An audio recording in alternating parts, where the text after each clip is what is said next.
Hi అండి, welcome to my channel. ఈరోజు మన ఛానల్లో చుక్కకూరతో దోసకాయ పప్పు ఎలా చేయాలో చూద్దాం. ముందుగా ఒక కుక్కర్ తీసుకోవాలి. అందులో 2 కప్పులు కందిపప్పును నానబెట్టినవి వేయాలి.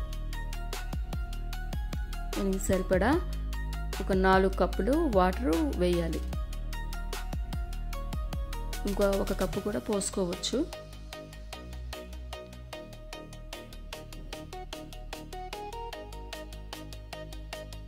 రెండు మీడియం సైజ్ దోసకాయల్ని కడిగి కట్ చేసి ముక్కలు చేయాలి. ఈ ముక్కల్ని కుక్కర్లో వేయాలి. అలాగే 2 కప్పులు చుక్కకూర కూడా తీసుకొని కడిగి అందులో వేయాలి.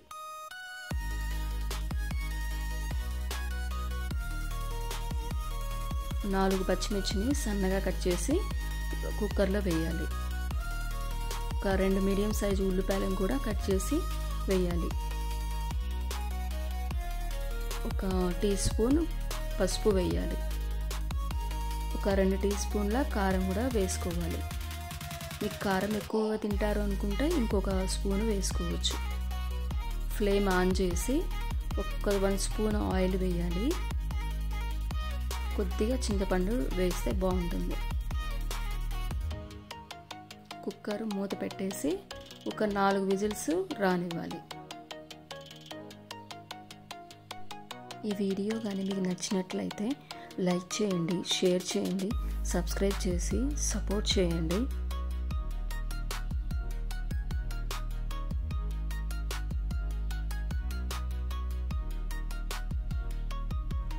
కుక్కర్ ప్రెషర్ అంతా పోయిన తర్వాత పప్పును కలపాలి. 2 టీ స్పూన్ల సాల్ట్ని వేయాలి.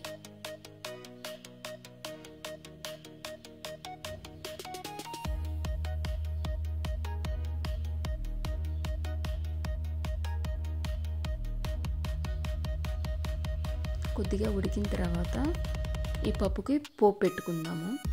ఒక బాణలిలో 1 స్పూన్ ఆయిల్ వేయాలి. పోపు దినుసులు వేసి వేయాలి.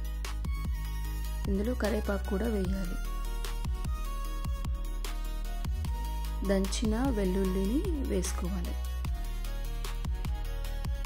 కొద్దిగా వేగనివ్వాలి. ఈ పోపును పప్పులో వేసి కలపాలి.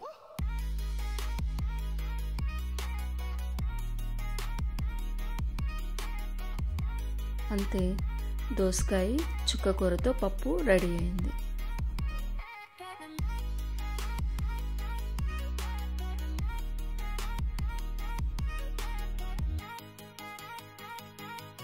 ఇందులో కొత్తిమీర కూడా వేసుకుంటే బాగుంటుంది.